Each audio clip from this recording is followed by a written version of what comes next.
Deixa eu voltar pra cá, me ajeitar. Gente, E aí, gente? Felipe, boa noite, todo mundo. Obrigado pelo convite, Felipe. É uma honra estar aqui. Sou tô fã da muito, página, do perfil. eu tô muito feliz que você aceitou, Diego. Obrigado mesmo. Ontem eu vivi um trauma aqui na live, que foi a live ficou travando o tempo inteiro e o Instagram deu pau, cancelou minha live. Eu fiquei Que desesperado ontem, isso, mas menina? Hoje vai. Hoje hoje, vai. hoje é com você. Diego, bom, para quem Sim. conhece o seu perfil, eu queria que a gente começasse falando dele. Eu não preciso, talvez, Uhum. nem falar o quanto, o quão específico e especial é esse momento trágico que a gente está passando agora, não só por causa da Uhum. pandemia e da política, mas tudo que reverberou a morte do George Floyd lá nos Estados Sim. Unidos, levantou a pauta do racismo, da violência policial, e eu acho que a gente pode puxar várias coisinhas desse assassinato para falar questões, inclusive da nossa comunidade LGBT também, né? Sim. Foi como que surgiu essa ideia de fazer esse perfil Pretas Bichas? O seu próprio perfil pessoal Bicha A Preta do bicha preta Subúrbio. do subúrbio. Sim. Então você faz questão de reafirmar tanto a sua cor quanto a sua orientação sexual, né? Você Sim. reverte a homofobia e o racismo num lugar de orgulho, né? Então, assim, eu sou bicha preta, sim, e eu vou falar sobre isso, sim. Sim. Como que foi? Como que surgiu? Enfim, conta pra gente um pouquinho sobre o seu perfil. Então, o Pretas Bichas surge em 2019 e tudo começou, na verdade, no início de 2019, quando eu quase tive um derrame, fui parar no UPA, foi um desespero.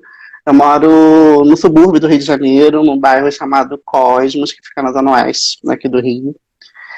E depois que eu passei por esse processo, né, de renovação, digamos assim, na minha vida, eu senti que eu tinha um propósito. Eu já vinha tentando entrar na internet, nesse mundo virtual, mas eu nunca conseguia me enxergar. Porque eu acho que a representatividade, eu venho de uma época, né? Eu tenho 30 anos, e eu venho de uma época que não tinha representatividade.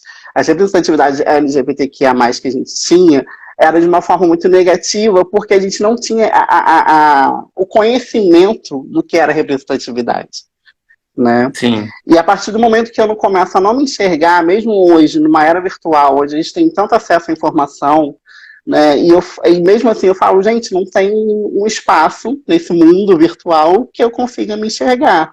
Eu via muitas páginas LGBTQIA+, tocando na pauta racial, mas num determinado momento do ano, que geralmente era novembro, quando a gente fala sobre a consciência negra. E aí eu falei, não, eu quero o ano todo. E a minha grande inspiração, a minha libertação, a minha musa inspiradora se chama Linda Quebrada.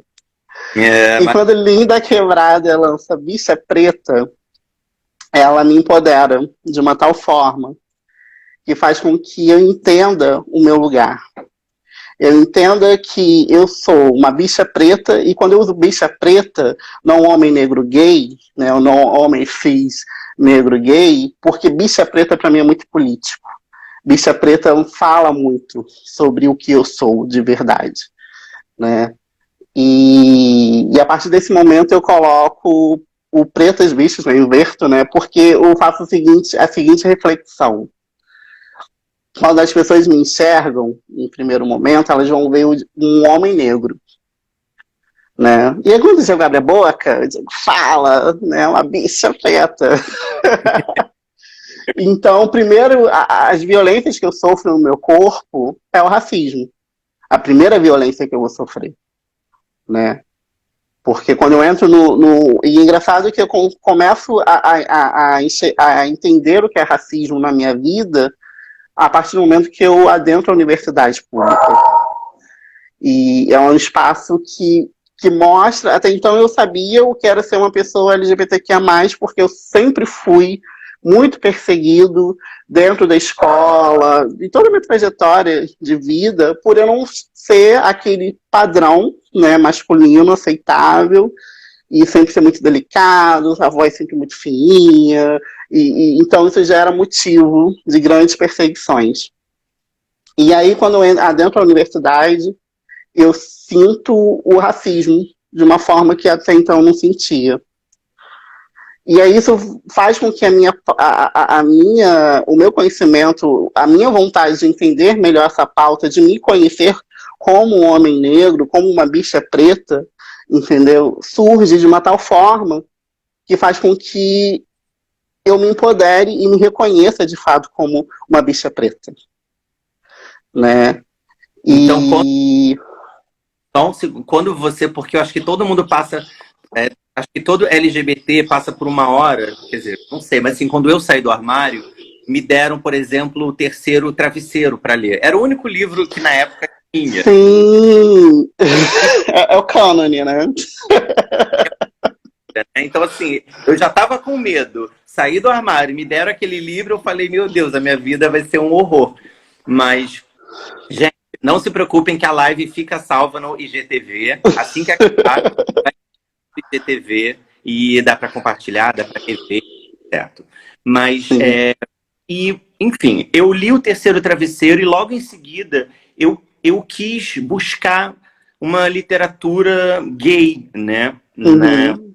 Eu tô com 34, eu me assumi com 20 anos. A gente é da mesma geração. E assim, quando eu penso hoje que eu me assumi com 20 anos, eu vejo que é considerado tarde para as novas gerações de hoje. E eu acho que isso talvez com a representatividade que aumentou muito. Hoje, crianças e adolescentes têm muito acesso. Você, então, quando foi para a faculdade, a sua primeira corrida para se entender e ter orgulho foi antes da questão racial do que da questão de vou ler livros gays, eu vou primeiro me entender mesmo como homem negro. Teve isso ou foi um pouquinho curado, né?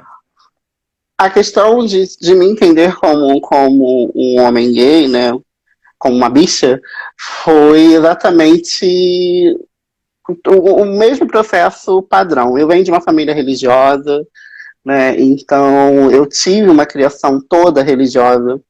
A minha vida, desde que eu nasci até os meus 21 anos de idade, quando eu me libertei, quando eu falei, não quero mais, eu quero ser quem eu sou, e mesmo assim, com muitas marcas, com muitas feridas ainda em aberto, eu passei por vários processos de entender, né, quem eu era de verdade, quem eu queria amar, entende? E ao mesmo tempo, eu não tinha representatividades próximas a mim desse amor. Porque a gente viveu numa época que a gente não tinha a facilidade de vou pegar o meu celular, vou ver uma série na Netflix, LGBTQIA+, ou uma série, né? Não tinha nem internet em casa, não tinha nem computador, entendeu? Também era muito trágico, né? As lésbicas que explodiu em Torre de Babel, na próxima Sim. Interracial também, o Sandrinho e Jefferson, mas que os atores também eram ameaçados na rua. Tudo era muito pesado, né, pra gente. Sim, porque a gente, de alguma forma, não entendia, a gente não tinha acesso. Né, a literatura LGBTQIA+, não era uma coisa fácil de se acessar, existia as fanfics, foi tanto que eu descobri o Terceiro Travesseiro na época do Orkut, numa comunidade de livros entendeu, que tinha lá. E por isso que eu acho hoje em dia o seu perfil no Instagram maravilhoso, porque eu falo, gente, se eu tivesse 15, 16 anos e eu leio LGBT, o Pretas Bichas e tantos outros perfis incríveis para poder me ver, me enxergar, descobrir tanta coisa, seria incrível, mas foram processos, né? E aí eu descobri o Terceiro Travesseiro, eu fui lendo outras coisas muito autorais, muito independentes, assim, né? Que as editoras não tinham esse acesso, né? sim. Mas a partir do momento que eu me enxergo, que eu acho incrível, né, hoje em dia essa revolução na literatura LGBTQIA+, as grandes editoras estarem publicando, né, dando acesso para que as pessoas possam acessar. Mesmo assim, Felipe, hoje em dia eu não me enxergo dentro dessa literatura. Eu não me enxergo dentro da literatura LGBTQIA+, porque ainda é muito branca. É uma literatura e elitista. Porque é muito. Eu tenho 22 anos, já sou formado, moro num apartamento incrível, maravilhoso, encontrei o boy malhado, gostoso, na academia, nos apaixonamos daquela história de amor tórrida, e acabou o livro. Claro que nem todos são assim. Eu amo. Você até citou outro dia aqui, foi o do Lucas Rocha. Você tem a vida inteira. A vida inteira. Esse livro é incrível, né? Incrível. Ele é maravilhoso. Eu amo a forma como ele escreve. Eu me identifiquei em muitas coisas ali. Porque eu também eu venho da militância do HIV e AIDS, e aí, não sendo uma pessoa soropositiva, mas que entende, e aí que é muito engraçado, porque a minha vontade de conhecer mais sobre essas questões veio da literatura LGBTQI+, em 2009, quando eu leio O Estranho Dentro de Mim, do Lumanier, que é um autor independente e que ele liberava os capítulos dele em PDF na época, e aí ele lançou o livro dele em PDF, aí depois, muito tempo depois, ele vai e lança hoje em dia seria tipo essas vaquinhas virtuais, né, uma editora muito independente, aí ele lança, mas mesmo assim, ele tem vários livros, se a galera procurar aí na internet, Lumonier. Mas mesmo assim é muito branca. E aí a gente tem James Baldwin, que é maravilhoso. A gente tem outros autores negros que vêm surgindo, mas mesmo assim a galera ainda não tem espaço. Né? Eu quero ver a história de uma bicha preta, gorda, periférica, né, na literatura LGBTQI. Eu quero que em uma grande editora sendo publicado.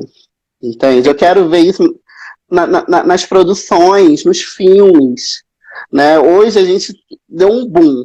Eu falo, gente, a gente fala de uma tal forma, né, que parece que essa evolução, esse crescimento já tem anos. Não, É muito recente, muito. sim. E aí você fala, gente, que loucura isso, né? Em pouco tempo, o tanto de informação, de empoderamento, de se conhecer, reconhecer, a gente conseguiu, né, absorver durante esse tempo. Mas mesmo assim, a gente tem uma longa caminhada para fazer. Você já teve de escrever, Diego? Eu escrevo, eu sou. Eu escrevi um texto que a revista Cult tem uma seção no site que se chama Lugar de Fala. Saiu um texto meu lá e o nome do texto tá aqui no link da bio do Pretas Bichas, tá? Depois vocês vão lá ver. É maravilhoso, né? Porque realmente existe, né, hoje em dia, esse boom da literatura LGBTQIA+, Sim. né?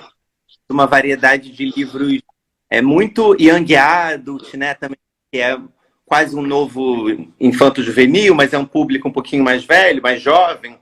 Uhum.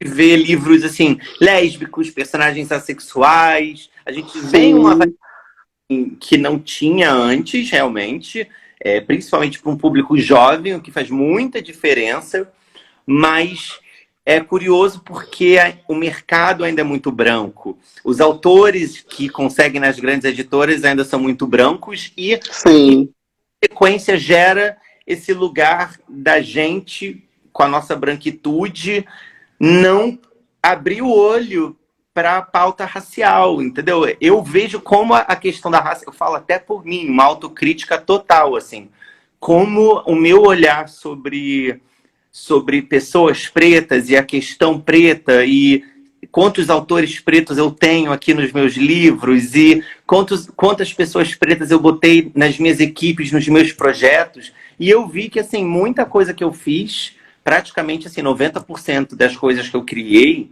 eram brancas. Brancas. Eram os meus amigos mais próximos. E por que eu não tinha, então, amigos mais próximos pretos, sabe? Sim. Qual é essa que eu fiz? Que faculdade foi essa? Que lugares que eu frequentei que, de uma certa maneira, são elitistas e excludentes, né? E deixam a galera de fora. Mas é muito interessante esse momento agora também, sabe? Para a gente poder trocar cada vez mais sobre isso e poder romper essas barreiras, né? Cada um tentando da maneira que der. Você tem toda a razão, é muito elitista. Quando a gente pensa no valor de livro, né, Diego? Cada livro sendo 30, 40, 50 reais, quem pode comprar muitos livros, entendeu? E às vezes tem gente que nem entra nas livrarias porque fala, esse espaço não é para mim. Eu não tenho esse dinheiro. Livro é para quem é inteligente, é para quem tem dinheiro. São muitas coisas para a gente romper. Você falou que você não teve muita representatividade, né? Não pela questão do entendimento, que eu não tinha, né, esse entendimento na época. Eu voltando atrás, existiam várias representatividades. Existia a Lacraia, existia Vera Verão, existia pessoas incríveis naquela época, né? Mas como o Diego não tinha o conhecimento, o Diego vivia dentro de uma bolha religiosa, opressora, que eu não podia ser quem eu era, que eu não tinha acesso a coisas simples, a cultura, porque não podia, né? Não era algo que Deus queria para mim, né? Então eu não poderia, digamos, me encontrar nessas referências, né? E é muito engraçado, muito triste, na verdade, porque mesmo hoje em dia, a gente vivendo tanta essa liberdade, essas representatividades, ainda existem muitos jovens, muitos adolescentes que ainda vivem presos nessa bolha religiosa ou qualquer machista, né, dessa sociedade que oprime.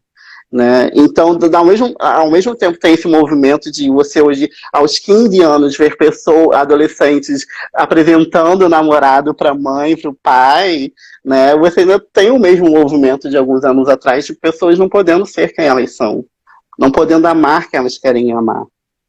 Hoje você já tem pessoas, filmes, séries, livros, alguns exemplos de uma representatividade positiva, assim, que nem você falou da Linda Quebrada. Você tem algumas outras coisas que você pode compartilhar, que você fala, cara, eu amo, é muito legal? Então, Felipe, aí a gente vai entrar no... Você é um pouco chato, talvez, mas bem direto. As representatividades negras, às vezes, quando surgem, são estereotipadas ou hipersexualizadas, né, no meio LGBTQIA+. Né, porque a gente entra no papel do fetiche. Do homem negro, viril, pauzão, ativo, entendeu? E aí, quando você tem uma representação, às vezes, numa série, uma novela, num filme, é tentar trazer esse estereótipo de a gente estar ali para atender uma necessidade, um fetiche, não para amar. Uma série que eu amo e que tem um personagem maravilhoso e que quebram totalmente isso, se chama Sex Education. Eu comecei a ver... Eu vi só o primeiro episódio, mas todo mundo fala tão bem dele como um bom... Assista. Sim, assista. Sex Education é uma série maravilhosa, porque o Eric é uma bicha preta que chega quebrando tudo isso. Mas uma série muito mais maravilhosa ainda é Pose. Então... Pose. Meu Deus, que série! Sim. Que série! Nossa, como a gente precisava! É muito boa, Sim. meu Deus. É muito. Quando eu assisti a primeira temporada umas 4 vezes, porque eu falei, gente, eu me senti... Eu falei, eu quero que Blanca seja minha mãe, por favor, que você faça essa house. E eles são maravilhosos. É um elenco maravilhoso, muito necessário, como você disse. A gente estava precisando de uma série assim há muito tempo. Mas é ainda uma jornada para a gente seguir. né? Porque a gente tem uma série incrível dentro de milhares de séries, né, que tem representatividade de pessoas LGBTQIA mais brancas. E mesmo assim são pessoas brancas padrão, né, padronizadas, né, aquele corpo. E é tanta coisa que a gente precisa ainda debater, que a gente precisa lutar, né, para desconstruir, né, e a literatura está aí para isso. É uma ferramenta incrível para que isso aconteça, né?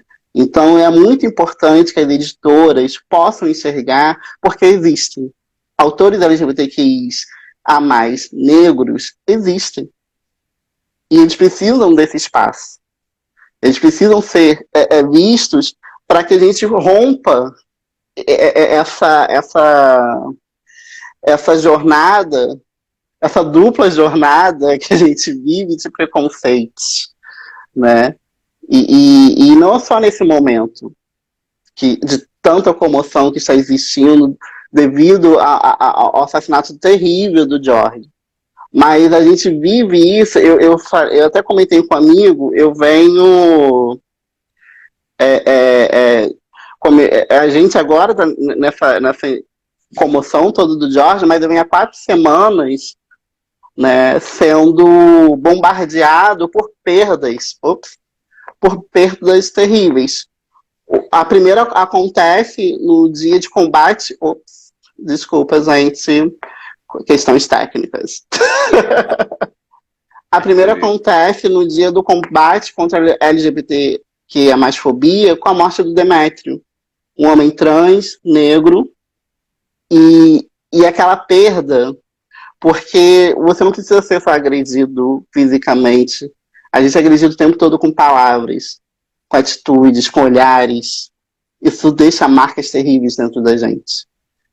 E aí, em seguida, na mesma semana, vem um adolescente de 14 anos, dentro de uma comunidade do Rio de Janeiro, dentro da sua casa, vivendo sua quarentena, entendeu? Com a sua vida ceifada, diante de uma guerra terrível. Que guerra? Guerra contra quem? E é uma coisa que eu bato muito na tecla, e a gente tem vivido momentos tão terríveis, né, nossa, eu estou no meio de uma pandemia. E eu tenho que lidar. E além disso, eu ainda tenho que lidar com tudo isso. Eu tenho que lidar com racismo, com LGBTQIA mais fobia, com tantas outras questões, com a questão social. Então, como continuar? Porque se eu não morrer de coronavírus, eu vou morrer de bala perdida, ou vou morrer por ser uma pessoa LGBTQIA+, porque eu posso ir no mercado alguém encrescar comigo.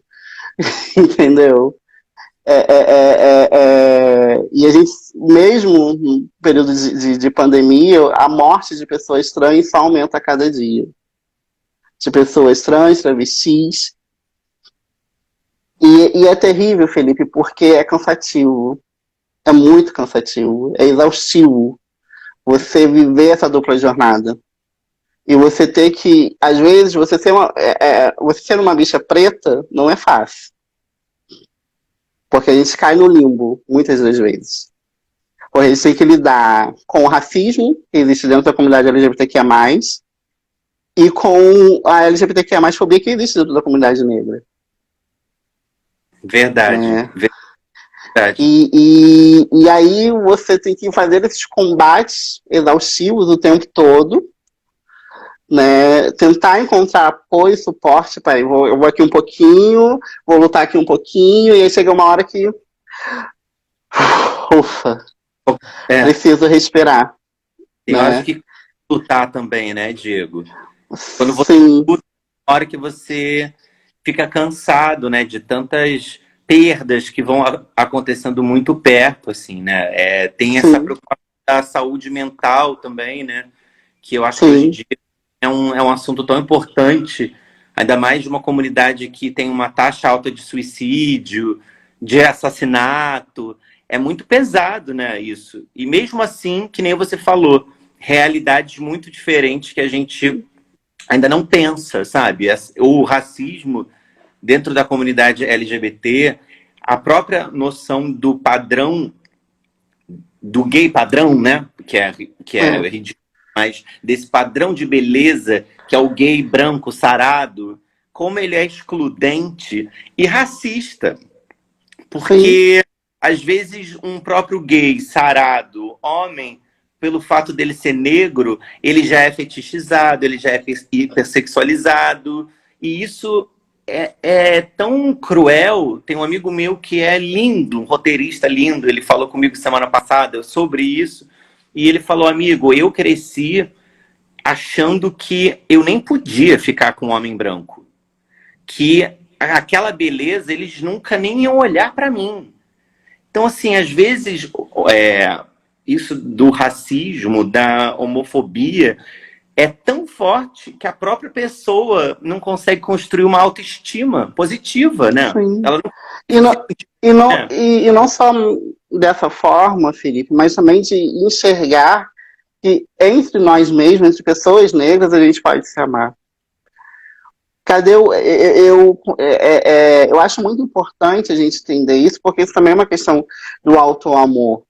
Eu acho que é tão difícil quando a gente não tem representatividade de amor, de afeto. Porque a representatividade de amor e afeto que eu tenho são brancas, no LGBTQIA+, nos filmes, nas séries. O Fabrício, ele me disse sobre como foi lindo ele ver no filme Moonlight uma cena onde um dos personagens segura o filho, assim, no mar, né? Uma cena que é bem na água, que ele falou, eu olhei aquilo ali e eu chorava, porque eu falei, eu nunca vi o afeto preto entre dois homens pretos, sabe? Tem um texto maravilhoso, super fácil na internet, que fala sobre o porquê dessa questão do amor ser tão difícil, porque a gente sempre fala da solidão da bicha preta. E não só da questão da solidão de pessoas LGBTQIA mais pretas, mas de pessoas heterossexuais pretas, que é da Bell Hooks. E o nome desse texto é Vivendo de Amor. Cara, eu amo descobrir ela agora. Ela é maravilhosa. Incrível, incrível. Mas, e a Mariana Nunes, uma atriz maravilhosa, ela tem feito uns vídeos incríveis sobre esse texto lá no Instagram dela.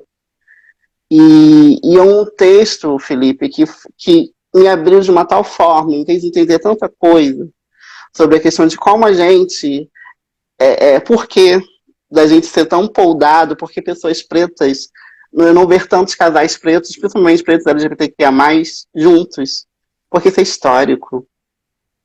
A gente, há anos, há séculos atrás, a gente não podia amar porque a gente estava escravizado. A gente não sabia o que era amor, porque a gente não podia amar, porque amar era uma coisa que impedia a gente de viver. Porque a gente tinha que resistir, e o amor era uma fraqueza naquele momento, de tanta dor. É horrível, Felipe, eu não saber a minha origem, eu saber a história. Às vezes eu estou na universidade, uma professora, um professor, porque eu tenho parte da minha família que é italiana, porque outra é holandesa, outra é portuguesa, porque minha tataravó era né, imigrante, não sei o que, espanhola, não sei mais o que. Eu não sei a origem da minha família. Eu não sei quem era minha tataravó. Porque isso foi apagado. E esses apagamentos acontecem até hoje. O tempo todo a gente está tendo... A sociedade racista, genocida, tenta nos apagar, tenta apagar a nossa história. Isso é tão verdade, né, Diego, que eu agora pensei, se a gente pegar, né, agora, porque a gente está no mês do orgulho LGBT, né, Stonewall mesmo, né, que foi aquela rebelião em Nova York, né, contra a violência policial. Então, assim, você vê como ela é permanente. Uma coisa que eu descobri há pouco tempo também, que era que esse bar não era um barzinho como a gente pode pensar, um bar que nem hoje é, né? Um bar de turismo. Não, era um bar numa área periférica de Nova York, frequentado por negros, travestis, latinos, transexuais. Então, era um bar que a gente consideraria mais um bar da Lapa do que um bar de Ipanema, digamos assim. E era um lugar que sofreu uma violência policial, e durante a história, a gente vai ver que a memória de duas mulheres trans, né, uma latina, outra negra, que são a Marsha P. Johnson e a Silvia Rivera, Sim. é recente que elas foram resgatadas com o devido lugar que elas têm. Elas foram muito importantes no movimento LGBT, no que é o marco ocidental, digamos assim, que faz com que junho seja o mês do orgulho. Duas mulheres trans, latinas, negras, de Nova York, e que foram apagadas como heroínas. Isso é a prova de uma sociedade racista. Olha isso, né? É uma coisa que até eu estava comentando com um amigo outro dia, eu falei, gente, como eu não conhecia a história da Márcia. Como eu não conhecia essa mulher tão incrível. E é tão... E é tão forte isso. Existe um filme chamado Stonewall, né? E aí você vai pegar esse filme para assistir. É um protagonista branco, loiro, sarado. Cadê a Marcia ali? Né? Eles colocam um personagem ali para tentar falar alguma coisa, mas ela não tá naquele filme, ela não é representada naquele filme. A história ali em volta, é como se um gay branco padrão fosse o responsável por todo esse movimento. E isso né? é muito legal. Série Hollywood, que eu não sei se você já viu agora também. Hollywood. Não, um amigo muito querido, o Vitor, inclusive acho que ele estava aqui, ele me indicou. É uma das pessoas responsáveis de assistir o Paul agora também, que eu tô viciado. Então... É muito legal. E Hollywood critica exatamente isso. A gente tem um roteirista preto, negro, que tem um filme e o roteiro é aprovado, mas não sabem que ele é negro. E aí tem toda uma questão de como mudar essa indústria cultural. Então, assim, a da Marsha P. Johnson e da Silvia é um claro exemplo de apagamento histórico. Total. Pegar na própria história do movimento LGBT. Uma outra coisa que eu não sabia, porque parece que nos Estados Unidos é um pouquinho mais forte e aqui não, é que quem teria tirado a primeira pedra contra os policiais e provocado o levante era uma mulher negra lésbica, chamada Stormy DeLaverie. Que show! Eu não sabia, e eu fiquei assim, eu falei, gente, como assim? E parece que ela... eu vou colocar depois nos stories uma foto dela para a galera que quiser. Muito interessante também, que eu falei, realmente tem um embranquecimento das nossas heroínas e dos nossos heróis e um apagamento. E uma outra coisa... Fala. Sim, mas não só na questão LGBTQIA+, né? Não foi pelas mãos de Isabel, amor. Não foi pelas mãos de Isabel. Não foi. A gente tem todo um movimento, né? A gente tem Dandara, a gente tem Zumbi, a gente tem pessoas que lutaram para que a gente... Hoje eu possa estar aqui numa live com você, hoje eu possa também ter um perfil, né? Aí que cresce a cada dia e é tão significativo isso, Felipe, porque é terrível como a gente tem que tentar o tempo todo mostrar que vidas negras importam. O tempo todo. E principalmente reforçar que vidas LGBTQIA+, negras, importam. Também.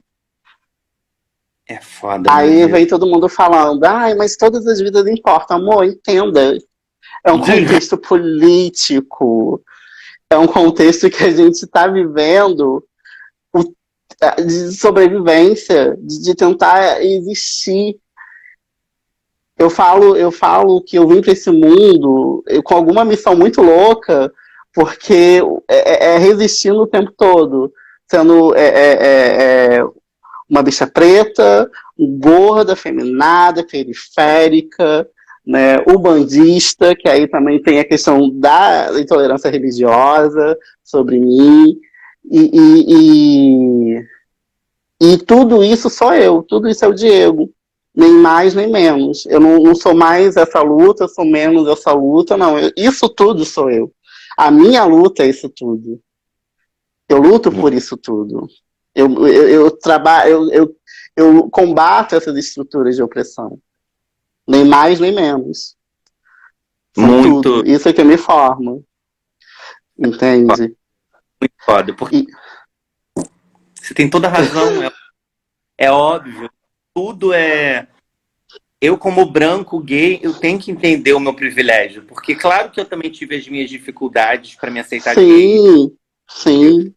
Fala de privilégio, não é me atacando, é pelo contrário, É querendo de tipo assim, entender. entenda que, mesmo com a sua história, você não sofreu por ser negro. Quando fala isso, né, do privilégio branco, né, se eu fosse hétero e branco, seria tipo assim, querido, você pode ter seus problemas, todo mundo pode ter, mas você não sofre Sim, por ser preto. Nenhum sim. branco é morto porque é branco, nenhum hétero está sendo morto porque é hétero, né? É só você Tem... pensar agora que para algumas pessoas heterossexuais, alguns homens heterossexuais brancos, né, que nem todos, né, porque alguns acham que é uma gripezinha, né, é, Bizarro. é, a única preocupação nesse momento é só a pandemia. Olha só o privilégio. A única preocupação que você ter é você esperar que surja uma vacina ou uma medicação para isso acabar.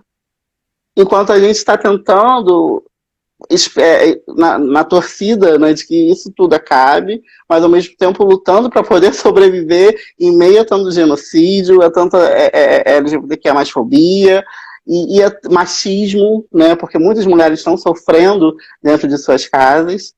E é terrível, Felipe, é terrível. Mas acho que uma das melhores coisas que a gente pode fazer nesse momento, e que eu tenho exercitado bastante, é ouvir. É ouvir o que essas pessoas têm para falar.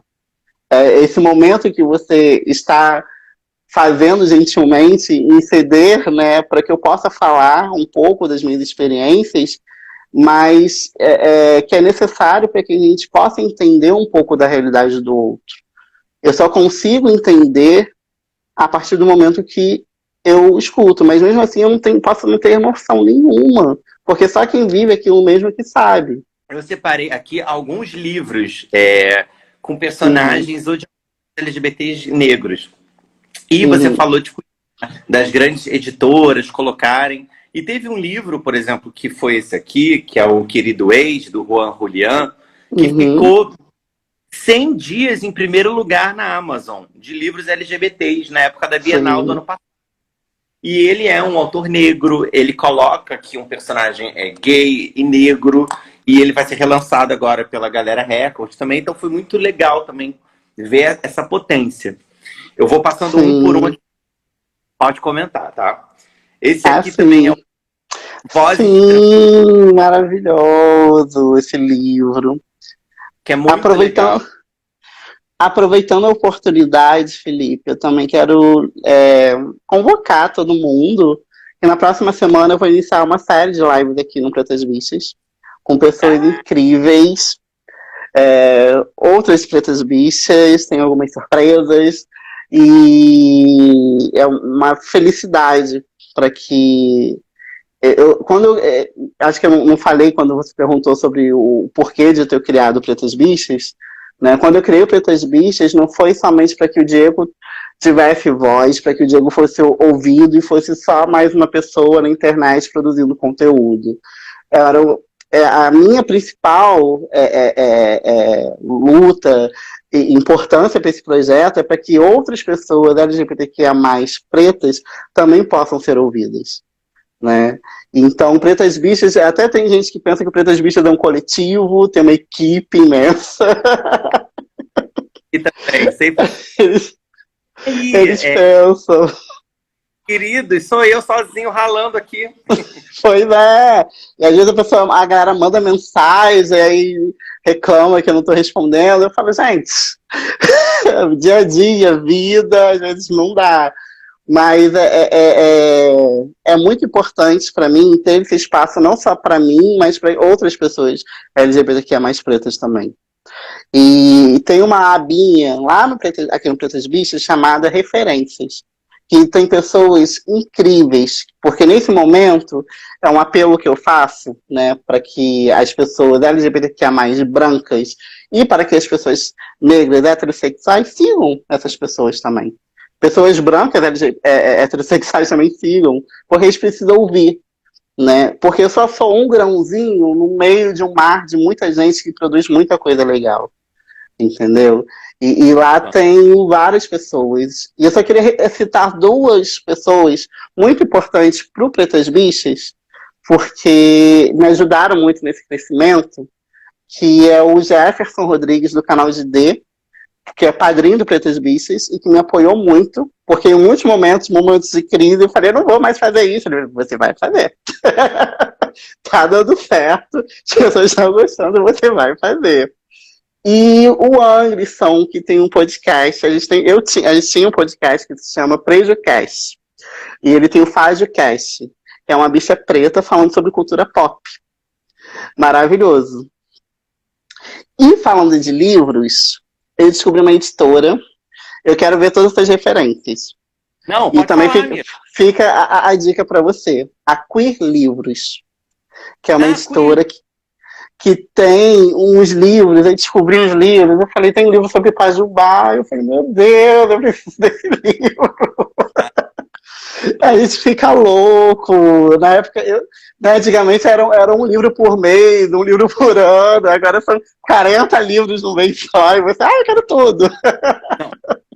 Essa é a loucura agora, né? Porque se eu tivesse feito há 10 anos atrás, eu ia conseguir ler todos os livrinhos. Hoje em dia, eu leio LGBT sim. Acho que eu vou trocar o nome para eu leio alguns LGBT. Eu tento ler LGBT, gente. Porque hoje em dia... É muita coisa. Continua. Bem-vindos ao Paraíso, que é um livro da Nicole, que ela é uma mulher lésbica, negra, a autora. Ela nasceu e cresceu na capital da Jamaica, em Kingston. Ai, que tudo. E é legal também, assim, sobre um resort num paraíso.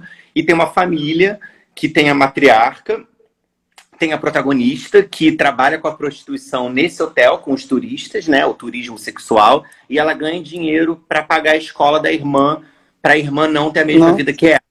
E a irmã, que é a criança, compra produtos para passar na pele para ser mais branca, para tentar ficar branca, para ser aceita na escolinha pelas amigas. Bem-vindos ao Paraíso. Bem, bem interessante. Eu não li os livros dele ainda, mas tem esse aqui que você falou dele já, que é o James Baldwin. James Baldwin. Maravilhoso. Tem Terra Estranha, que fala sobre bissexualidade. Ainda não li. Tem o Quarto de Giovanni, que foi um clássico dele também. Enfim, tem 1000 livros aqui, tipo assim... Sim. É fofo. Bom Crioulo, que ainda não li, mas... Bom Crioulo, sim. Tem Guardei no Armário, do Samuel Gomes. Do Samuel, maravilhoso.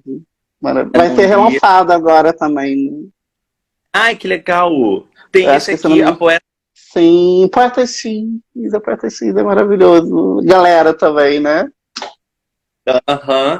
Tem esse aqui, Vermelho, Branco e Azul. Não vi ainda, não li. Sim. Tem o Marcelino Freire com Nossos Ossos, que é muito legal. Isso eu não conhecia. Contos Negreiros, do Marcelino Freire também, que tem alguns contos LGBTs também aqui. Ai, gente, já quero... A Cidinha da Silva, Cada Tridente em Seu Lugar, também tem alguns contos LGBTs aqui. Redemoinho em Dia Quente. Sim, maravilhosa, muito legal. E esse aqui também que eu descobri recentemente, da Audre Lorde, Irmã Outsider, que é uma poeta lésbica também, bastante importante. Então, assim, tem... já quero resenha de tudo, hein?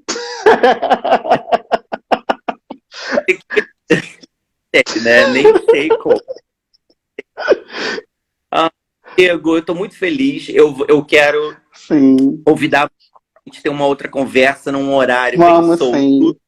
Num horário bem solto, 13h. A gente faz a conversa tarde. Vamos sim. Aquele chá da tarde.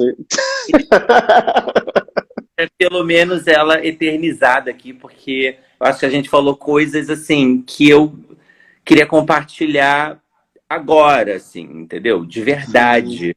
E acho super importante, acho seu perfil incrível, acho muito legal. Eu aprendo muito ali, isso que você falou, da gente ouvir nesse momento, é muito importante mesmo. sim, A gente também, assim, eu digo por mim, branco, que tive acesso à educação, a uma escola cara e tudo, como não fez parte da minha realidade o convívio com amigos negros, a história que me foi ensinada é uma história branca, né? E eu não tinha olhar quando criança, eu não tinha esse olhar quando adolescente, mas sempre é tempo da gente ter, abrir o olho e tentar usar qualquer privilégio que a gente tenha para tentar melhorar de alguma maneira. Então, você é sim. uma das que está me ensinando, que eu estou ali lendo, Ai, gente. problemas, né, questões básicas, até que eu nunca parei para pensar, do afeto, da hipersexualização, porque eu não vivo na pele, né? Então, parece que eu não vivo, eu não me atento a isso.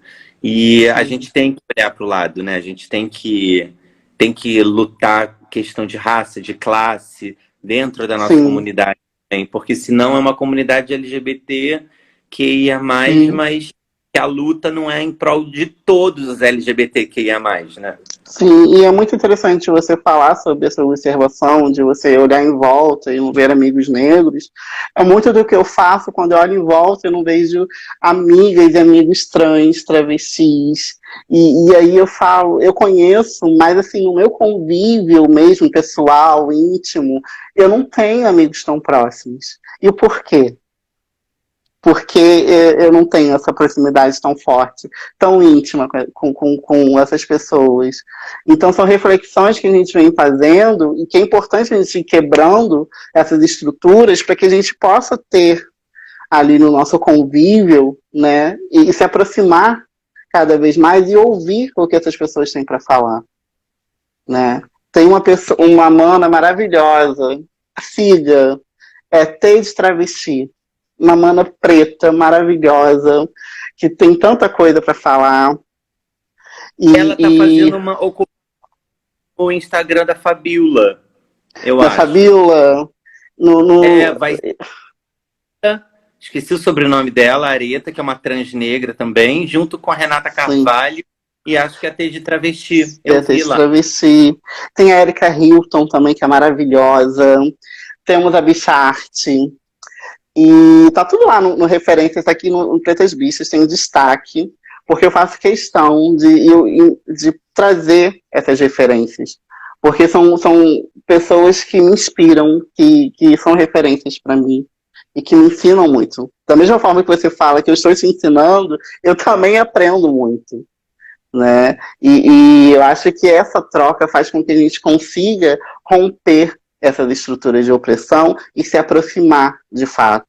Fazer com que a gente construa essa sociedade que a gente fala tantas vezes que necessita ser respeitar as diversidades, ser plural e entender que a gente amar quem a gente quer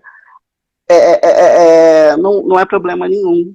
Se eu quero amar outro homem, se você quer amar uma outra mulher, se você quer amar uma mulher trans, travesti, seja quem for, para a gente poder, de fato, ver uma mudança sendo gerada nesse mundo. Porque se não entra geração, sai geração, coisas terríveis precisam acontecer para que comoções sejam geradas.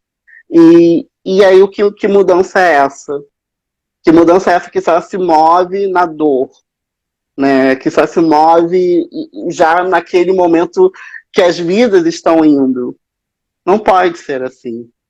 A gente tem que trazer essas reflexões o tempo todo, né? O tempo todo a gente precisa fazer essa desconstrução. Eu desconstruí muitas coisas relacionadas ao machismo, é, é, é, muitas coisas relacionadas à religião que eu tinha, que eu fui criado. Então é um processo, né? Escutem, leiam. Você falou de vários livros, tem um que deixa aqui separadinho. não é LGBTQIA+, mas é um livro tão importante para mim, que me ensinou muito, que se chama O que é Lugar de Fala, da Djamila Ribeiro. Não li. É maravilhoso, tem muita coisa aqui, muito importante, que ajuda a gente a entender muita coisa, que as coisas não são mimimi, entendeu? E hã?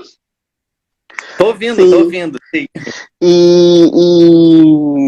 E é isso, Felipe. Eu acho que é um momento muito importante que a gente está vivendo, né? Essas ocupações que vêm ocorrendo nesses perfis, essas pessoas que estão dispostas a ouvir, mas principalmente nesse momento, escutem não só pessoas heterossexuais negras, mas escutem pessoas LGBTQIA+, pretas, negras também. Porque é importante a gente entender essas realidades, a gente entender que mesmo que eu não sou a única representatividade de uma pessoa LGBTQIA+, preta, existe uma Claro. diversidade de pessoas, que mesmo que a gente tenha ligações que sejam parecidas, a gente trave as mesmas batalhas, mas cada um parte de uma realidade. E é muito importante a gente ouvir, né? Eu tenho falado, eu estou repetindo esse tempo todo, porque me incomodou muito essa semana, muitos acontecimentos, né, incluindo o ataque que teve na Mana Trans,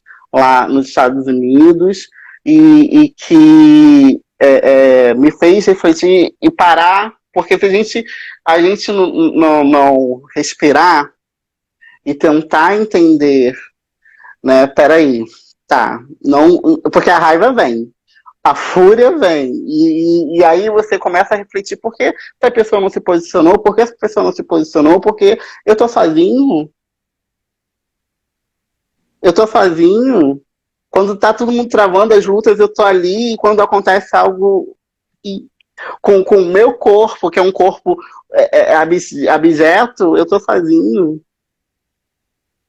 E aí, de alguma forma, vem a solidão. Então escutem, sigam.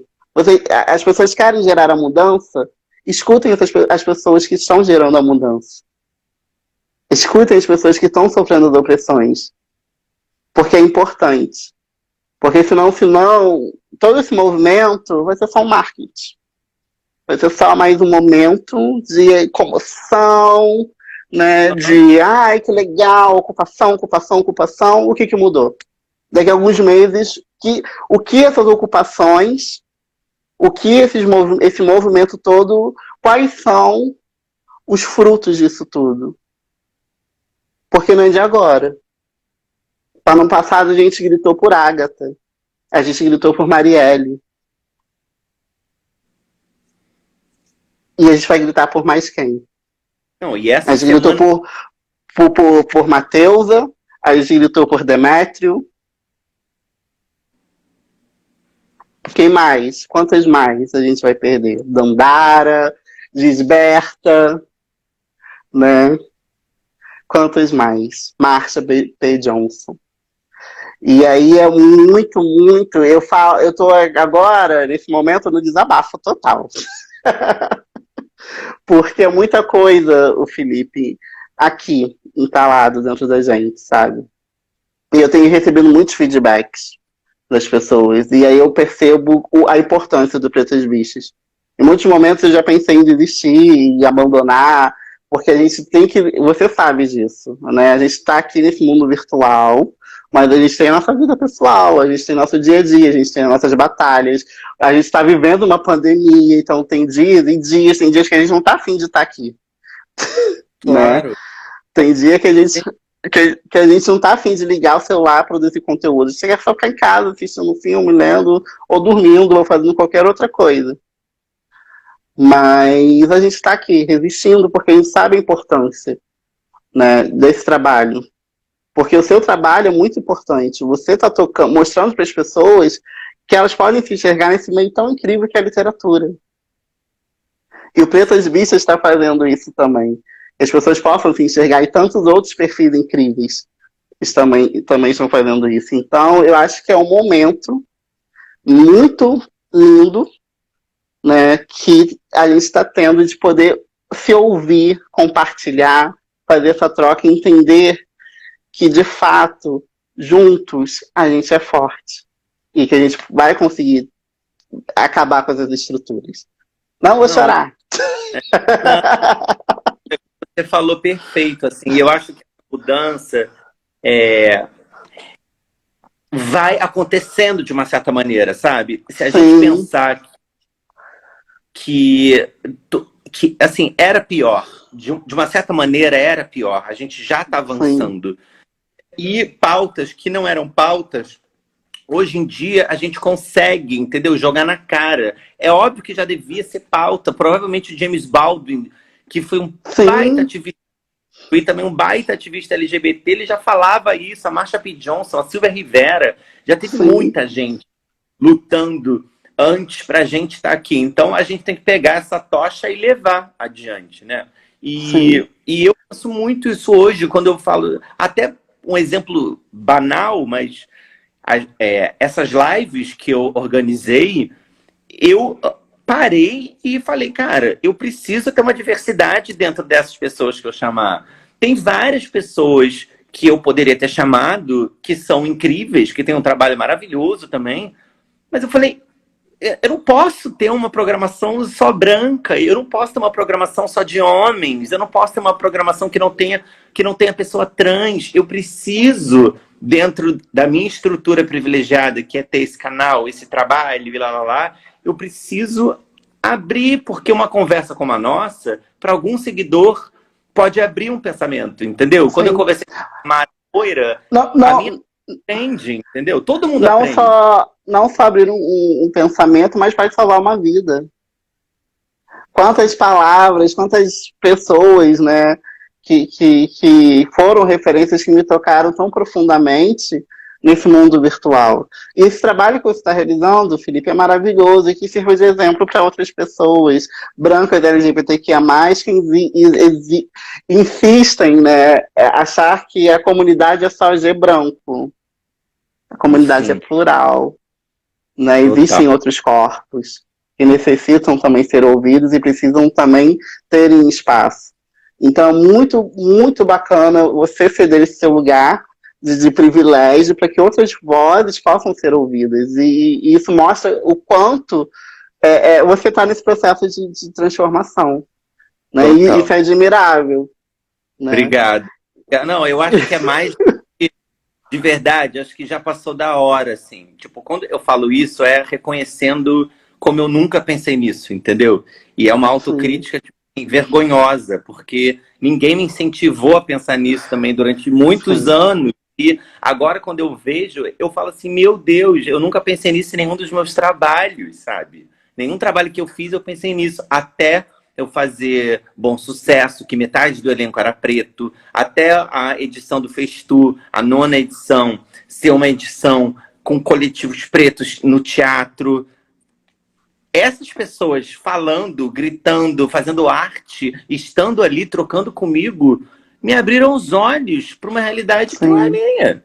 E, ao mesmo tempo, que é a minha, porque eu convivo na mesma sociedade. Então, eu tenho que lidar com isso, entendeu? Eu tenho que conviver, eu tenho que trocar, eu tenho que dar espaço, eu tenho que divulgar, eu tenho que me desconstruir também, assumir, tipo, não tem problema. Vamos lá, vamos começar agora.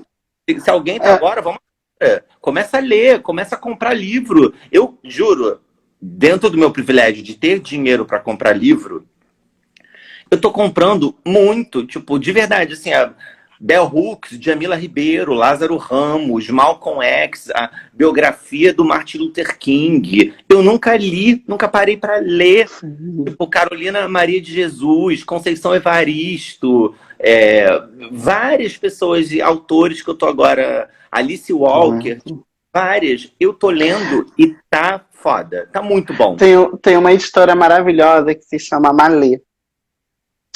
E a Malê, ela tem um livro do Wagner Amaro, que é um maravilhoso, que se chama Eles, que fala sobre masculinidades. Ei, comprei, não li ainda, comprei. É maravilhoso. E tem um outro livro que traz a questão racial, e é um livro de contos da própria Malê, que se chama Letra e Tinta, foi uma coletânea, foi uma... Oi?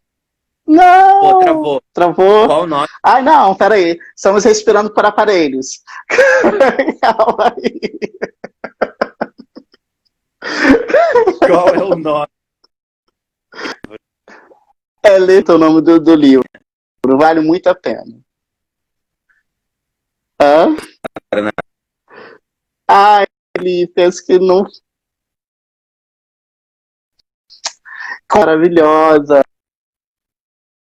Estão falando aqui maravilhosa, Conceição Evaristo. Ai, tá travando. Voltou. Sei. Voltou. Aê! Conceição Evaristo, Ana Maria Gonçalves, Eliane Alves Cruz. Maravilhosas. Vale muito a pena. Show. Então, amigo. Não, muito obrigado, de verdade. Eu que agradeço. Vamos marcar outra num horário, assim, 13h. Que a gente bate o papo. 13h. Tá bom. A gente bate um papo maravilhoso e registra ele. Porque, assim, e vai ser semana que vem, hein? Já tô falando, que eu quero... Já vou, tipo assim, porque o Alexandre Rabelo ontem eu já remarquei pra segunda. E vou remarcar. Gente, vamos remarcar então, tô aqui. Tá muito legal, Diego, tá muito legal, é muito rico. Quando eu penso que essas conversas todas ficam disponíveis pra galera, que eu falei com o João Williams, que eu falei maravilhoso, João Williams. Né, com tanta gente legal, isso tem que estar registrado, é muito legal, ainda mais agora. Sim. A gente precisa, porque essas informações são muito necessárias. Porque as pessoas sempre estão perguntando, salva a live, porque a galera quer assistir, quer absorver esse conteúdo. E aí estava vindo de um processo que as pessoas reclamam, 5 minutos desse vídeo, 2 minutos desse vídeo. As pessoas agora estão necessitadas dessa absorção, né, de informação, que é muito necessária. Eu amei hoje e vou amar mais. Essa foi pra gente se conhecer. A gente faz uma melhor ainda. Com certeza. Foi um prazer, muito obrigado pelo espaço e pela oportunidade de poder estar aqui. Foi muito, muito importante mesmo. Tá bom? Que bom. Obrigado você. Então, boa noite a todo mundo que ficou com a gente. Vamos ver se esse pedacinho vai pro IGTV e a gente vai fazer uma outra depois, tá? Pode ser, estou aqui. Beijo. Beijo, gente. Foi um prazer. Tchau.